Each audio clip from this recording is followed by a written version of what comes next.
Junior doctors in England are preparing for the longest period of strike action in NHS history. That begins tomorrow. Joy, the six-day walkout will lead to more hospital appointments being cancelled and will cause another headache for the PM who promised to bring down waiting lists. We're joined now by TalkTV political correspondent Lilley Fitzgerald. Lilley, should we just start with the politics very briefly, because Rishi Sunak is going to set out a bit of a stall to the public today as he goes out this week and says, you know, these are my promises, vote for me. Dealing with the NHS, one of his 5 key pledges, it's not going well. No, this is definitely something that isn't going well. He had this problem all throughout last year, and obviously there were some really big bouts of strikes in December, just after Parliament went home for recess for Christmas, and now he's back and the problem has actually just grown. He's got more strikes on the table, more delays, more issues with the NHS, and he doesn't have an awful lot of time to fix it. Can we just lay it out for people watching or listening at home? Because I'm still perplexed by this whole thing. Everybody seemed to go on strike. The nurses settled, I believe, at 5% and a £1,500 one-off payment. Consultants got 13%. In Scotland, junior doctors took a deal that was a lot less, but the 12.4, I think it was. Is that right? Yeah. But in the United Kingdom, we have junior doctors who have had sympathy from the British public demanding 35%. I said it earlier, I'll say it again. On a cost of living crisis, you ain't getting that. Why doesn't somebody in the NHS this year go, do you know what? I'm going to do a across-the-board spectrum deal here so that everybody gets the same? Well, this is it. Because other sectors have already agreed what the government have offered them, that was a lot smaller percentages than 35%. It's now a bit of a difficult one, because if the government were to turn round and grant 35% just to junior doctors, other sectors would turn around and say, hang on, that's not fair. We agreed at 9% or even less than that in some cases. So it's just a bit of a weird game that Rishi Sunak has to play now. Absolutely agree. We can also speak to the NHS Trust Chair, Lilley, who's on the line. Roy, good morning. You know, we're facing 6 days of this, and people who had to, unfortunately, use the health service over the winter will be feeling, or over the last set of strikes, you know, just a week and a half ago, unbelievably frustrated by this. From your perspective, do the junior doctors, you know, have a case to make to say, OK, you know, we do need to be paid more, therefore we'll put the service on hold? Well, that's the whole purpose of a strike, isn't it? It's to do as much damage as you can.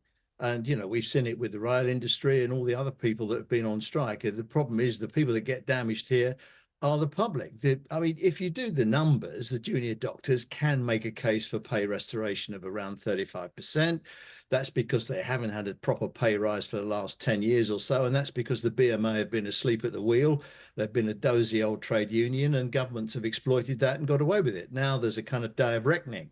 Now, well, what happens now? Well, it's interesting. There's a story this morning in the Telegraph about the National Audit Office numbers about excess deaths. Now, we keep a rolling average of deaths over 5 years and compare what's happening now with that 5-year rolling average. Now, the numbers have been distorted because of COVID, and it's not entirely clear, but certainly there's a legacy from COVID, which is pushing up excess deaths, and it's now starting to emerge that the strikes are having an impact, not on the front door of the NHS with the blue light where the emergencies come in, because they're handled quite well by the consultants who are not on strike. But what we're seeing now is people who've been bounced off the waiting list for either a diagnostic or treatment, perhaps 3, 4, 5 times now. Their clinical priority is accelerating.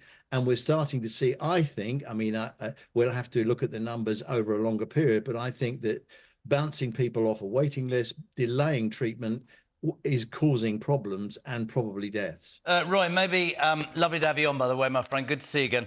Maybe I'm outspoken. There are many people, including me, who think the 35% is completely unrealistic in the middle of a cost of living crisis. And there are many people beginning to think that the BMA, who you said were asleep at the wheel, are using this, and it's politically motivated, and this is all about a trade union trying to bring down, and I'll use the word, a failing Tory government. It amazes me that everybody else, all the training, everybody's made a deal. Why are they sticking to something that ultimately, I think it will be fair to say, they can't win and shouldn't win? Well, you put your finger on it. And what's happened at the BMA? Well, there's a group of doctors called Doctors' Votes, which they got together and they decided, well, we've had enough of the dozy old BMA. So they've actually effectively done a momentum, you know, what momentum did to the Labour Party.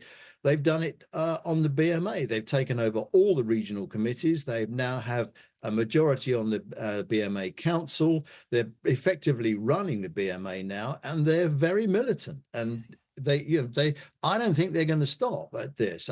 I think that we're likely to see their strike mandate runs out in January, the end of this month. Now we'll be able to get the temperature of what junior doctors are thinking if they vote for more strikes. There is one factor that's worth taking into account. The BMA don't pay strike pay. So if you're going to go on strike for effectively a week out of every month, which is what it's starting to look like, then the junior doctors might say, whoa, wait a minute, we can't afford to do this without strike pay. So that may have an impact on the next voting for strike. But I mean, make no doubt about it. These are militant people. They know exactly what they're doing. They know exactly the damage they're doing, and they're not going to stop unless they get what they want. This is a real handful for Rishi Sunak. Obviously, we don't have the BMA here to put their side across. I'm sure we'll try and make contact with them at some point in the next 6 days as that strike starts. These strikes were obviously hurting patients. Our Health makes the front page of the Times this morning talking about cancer diagnoses, saying by 2040, the estimate is there'd be one every minute. What is this telling us about, well, A, how we're treating, identifying these conditions, but also our sort of preparedness to try and treat people when we identify them? Yeah, I mean, this is really interesting. The University in Edinburgh do studies on what's called the global burden of disease. And the global burden of cancer as a disease is on the increase. In 10 years, it's gone from 1.8 million up to 3.2 million. There is a huge increase in the number of cancers, and it's related to lifestyle, alcohol, our diet, smoking, things like that. And it's starting to affect younger people between the 14 to 49-year-olds. That cancer burden is accelerating. And in America, it's going through the roof. In Australia, they've got problems as well. And so I think, we're likely to see an increase in cancers. I mean, the good news is about just under 60% of cancers get diagnosed and treatment is started. About 60% of them is diagnosed and treated when they're in the early stages, stage 2 and 3. But that's important, getting people into treatment. But it's a huge burden on all healthcare systems everywhere, and a big burden for the NHS that's on its knees.